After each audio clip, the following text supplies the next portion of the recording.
Samırda kanım anam, cennet ayaklarındadır gülistanım anam.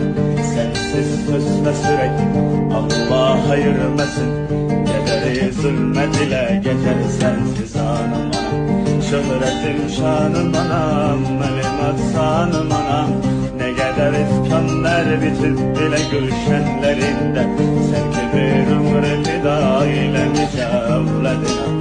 Ne kadar azap gizlenip saçınından. Anamız mutlu eder bakalım.